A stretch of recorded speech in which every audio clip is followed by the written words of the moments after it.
Good morning, students. So today we will study our remaining part of chapter 3, The Glimpse of the Past. So let's begin this chapter. Raja Ram Mohan Roy. In this chapter we will study about Raja Mohan Roy. Raja Ram Mohan Roy, 1772 to 1833. So in this chapter we will start. So who is Raja Ram Mohan Roy? First understand, Raja Ram Mohan Roy is a social reformer. He made many changes in our Indian society. So what were the changes? Study. Ram Mohan Roy, a learned man from Bengal, understood what was wrong with the country. Raja Ram Mohan Roy, he was a learn man from Bengal. वो एक बहुत ही विद्वान व्यक्ति थे. From Bengal means Bengal से. Understood, वो समझ गए थे कि हमारे देश में क्या क्या गलत हो रहा है. अब व्हाट इज ही सेइंग, क्या कह रहे हैं ये? Let us not despise our self, our ancient culture is great and we are capable of greater achievements. We must first reform our society. Superstitions have been ruining us. Let us not despise our self. हमें अपने आप को, डेस्पाइज means होता है small, हमें अपने आप को तुच्छ, छोटा नहीं समझना चाहिए. हमारा जो एंसेंट, हमारा जो ओल्ड कल्चर है, हमारी जो संस्कृति है, पुरानी संस्कृति है, वो बहुत ही बड़ी है और हम केपेबल हैं ग्रेट अचीवमेंट्स पाने के लिए. बहुत बड़ी उपलब्धि पाने के लिए हम समर्थ हैं. We must first reform our society. हमें पहले हमारी सोसाइटी को सुधार करना चाहिए. हमारे समाज में हमें रिफॉर्म्स मानी चेंजेस करने चाहिए, सुधार करना चाहिए. Superstitions have been ruining us. तो what is the meaning of superstition? Means होता है अंधविश्वास. हमें ruin मीन्स क्या होता है? बर्बाद कर रहे हैं. So there were superstitions of religious leaders. We studied in our previous part in which they preached ideas of untouchability and child marriage which were not quite fair. So that was their opinion that they are not good. He told his wife. So what is he saying? He is saying to his wife, अपनी wife को बताया उन्होंने, cows are of different colors but the color of their milk is the same. Cows जो गायें होती है वो अलग अलग कलर की होती है, लेकिन जो मिल्क, जो उनके दूध का जो कलर होता है वो सेम होता है. Different teachers have different opinions but the essence of every religion is the same. अलग अलग टीचर्स का अलग अलग ओपिनियन होता है, अलग अलग राय होती है, लेकिन जो एसेंस, जो सार होता है हर रिलीजन, हर धर्म का सेम होता है. So that was their opinion. So he was attracted by science and modern knowledge. So whom we are talking about? We are just talking about Raja Ram Mohan Roy, who was very learned man. He belonged from Bengal.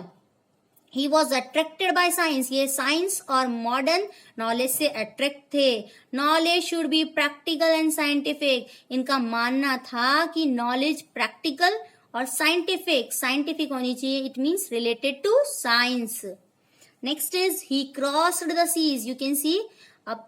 Next is he crossed the seas and went to England to see what made the British powerful there. He told them. उन्होंने सी cross किया, यानी समुद्र पार गए वो England. To सी, ये देखने के लिए कि what is the thing which made the British powerful. ऐसी कौन सी चीज है जिसने ब्रिटिश को और पावरफुल बनाया है. There he told them. तब उन्होंने उन्हें बताया. क्या बताया? किसको? ब्रिटिशर्स को. What is he saying? We accept you as rulers and you must accept us as subjects but you must remember the responsibility a ruler owes to his subjects. So first I tell you what is the meaning of subject means प्रजा.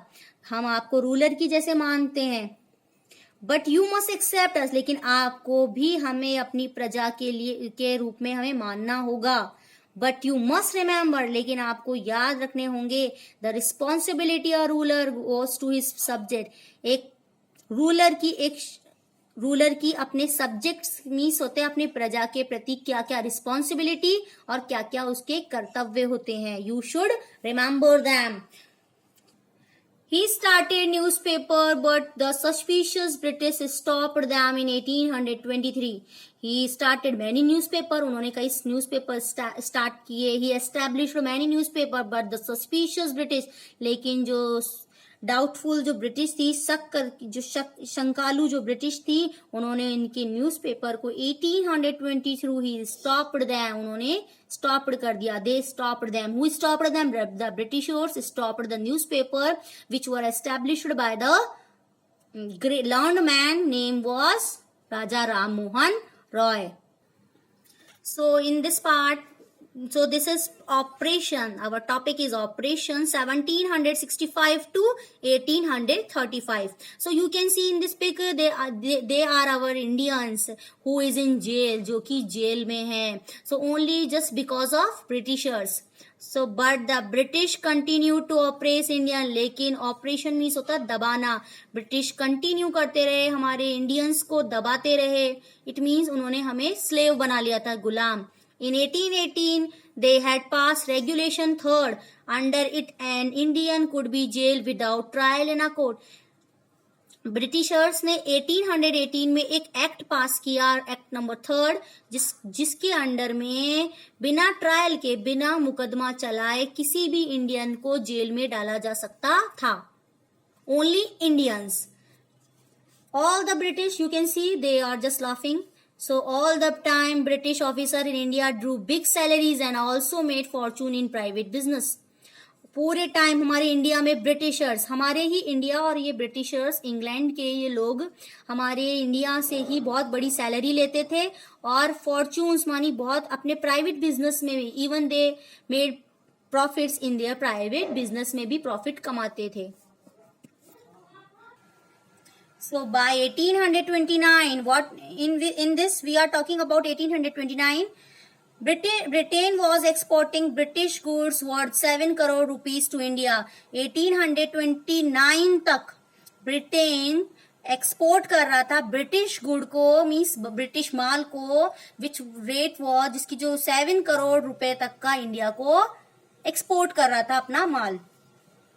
Next is the British prospered on the company's loot while Indian industries began to die. British prospered means they became rich. वो क्या बन गए थे? Rich बनते जा रहे थे. और the company's loot, किस कंपनी की लूट की वजह से, ईस्ट इंडिया कंपनी की लूट की वजह से, while the Indian industries began to die, जबकि ईस्ट इंडियन इंडस्ट्रीज दम तोड़ रही थी. ये हमारी इंडिया की इंडस्ट्रीज दम तोड़ रही थी, while East India Company was getting more and more profit. Governor general Bentinck report back home, उन्होंने एक रिपोर्ट पेश की. The bones of cotton weavers are bleaching the plains of India. जो कॉटन वीवर्स, हमारे जो cotton weaver, you can see in this pic, they are our Indians. ये हमारे Indians हैं. So you can see the condition of our Indians in British rule. So the bones of cotton weaver, जो cotton weavers की जो bones हैं, are bleaching the plains of India. India के plane, India के धरती पर एक सफेद दिखाई दे रही है. So this was in this chapter we studied